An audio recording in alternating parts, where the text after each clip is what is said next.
on va parler de Somalia.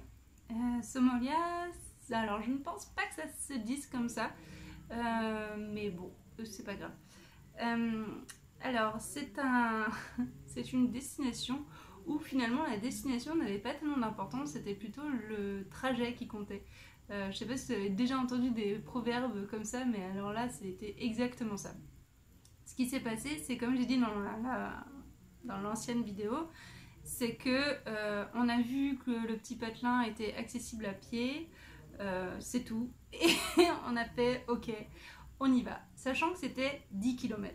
10 km à pied, ça fait quand même plusieurs heures, je crois qu'on a dû marcher pendant 4 heures, quelque chose dans le genre. On est parti le matin d'Eguer, sachant qu'on allait revenir à Eguer le soir, donc on restait dans le même hôtel sans problème. On a marché tout le long des vignes, c'était très très joli ça.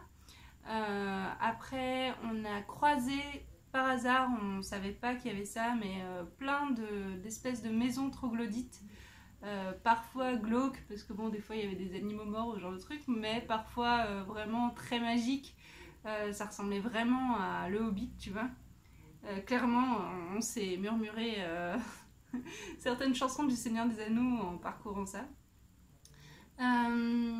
Et puis donc on a traversé ça, on a croisé des biches aussi, plusieurs fois. Alors par contre il n'y aura pas de vidéo de biches parce qu'effectivement quand elles passent, comme il y a beaucoup de chasseurs en Hongrie, quand elles passent c'est vraiment très rapide, quoi. T'as pas le temps de le voir venir, donc... Mais c'est vrai que ça avait un côté vraiment magique, tous ces moments-là où on se baladait là-dedans. Et on a entendu des sangliers aussi. Enfin, vraiment, on a suivi des cours d'eau. Enfin, vraiment, on était tout fous là-dedans. Et je pense que ça restera une des promenades les plus intéressantes et les plus magiques qu'on ait faites, quoi. Et donc après, on arrive à Somalia. Et là, tout d'un coup, c'est marrant parce que t'es resté quand même 4 heures dans la végétation, dans cet univers quand même très nature avec les animaux et tout.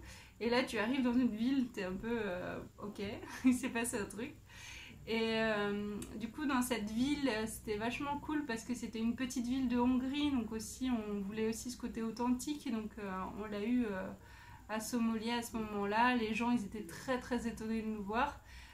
Somalia c'est la ville de la cerise. Alors il se trouve qu'à ce moment-là c'était l'automne, donc pas de cerises à l'horizon, même si tu pouvais voir quelques traces, notamment par exemple des cerises, des dessins de cerises sur les trottoirs, ou quand on était dans la forêt, quand on cherchait Somalia, et ben, il y avait des panneaux avec des cerises dessus. Et quand on est arrivé, il y avait une vieille hongroise qui vendait des liqueurs de cerises, des confitures de cerises et tout, des sirops de cerises faits maison, bon, qui coûtaient quand même extrêmement cher, donc du coup on n'a pas tenté le truc. Sinon on a été voir un hôtel qui s'appelle Centrium, il me semble. Je vais te mettre en tout cas le lien de l'hôtel dans la vidéo si je trouve. C'est un hôtel, c'est une maison d'hôtes je dirais plutôt, et c'est particulier parce que je sais pas si c'est un héritage ou quoi, je me rappelle plus, ou si elle l'a acheté, mais tout son terrain en fait c'est des maisons troglodytes, donc tu peux aller visiter sans problème, c'est gratuit, elle te laisse, la porte est ouverte, il n'y a aucun problème, donc tu vas, tu visites et tout.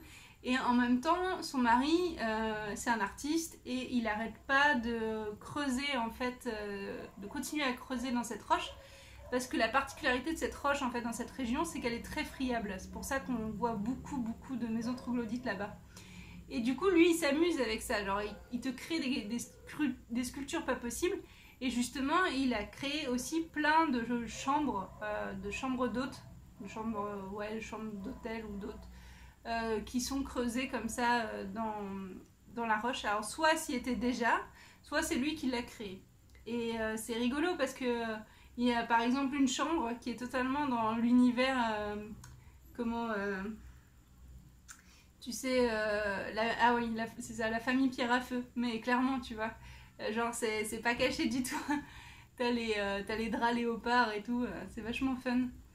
Et du coup, elle nous a fait tout visiter, quoi, toutes les chambres et tout. Et à la fin, donc ce qu'on a fait, c'est qu'on a bu un verre de vin dans son auberge et puis après, on est parti. Après, le problème, c'était pour vraiment repartir parce que du coup, on était coincés et le bus, on n'arrivait pas très bien à comprendre s'il passait ou quoi. Et il faisait nuit. Du coup, on a décidé de faire du stop et on a été pris vraiment tout de suite. Et en faisant du stop, en plus... dans la voiture, on a croisé un renard sur le bord de la route. On était tout contents de revoir des animaux. Et après, donc on est arrivé à Eger. Et voilà. Et ensuite, donc, une fois qu'on a fait Eger, on a choisi la prochaine destination. Alors, c'est pas vraiment qu'on l'a choisi parce que... Enfin, si. Disons que lui, Tristan, il voulait faire Ziget. Et moi, je voulais plutôt faire Page. Page, c'était une ville que nous avait conseillé la famille, vous savez, qui nous a sauvés sur l'île de Tiani, qui nous a recueillis. Et donc, cette famille-là nous avait dit, Page, c'est notre ville préférée. Donc, il y avait une grosse hésitation entre les deux, et on ne pouvait pas faire les deux, on le savait. Donc, 10 grosses hésitations, dit, on va le jouer avec la pièce. Donc on a lancé la pièce et c'est tombé sur Page. Donc c'est ça que tu verras dans la prochaine vidéo.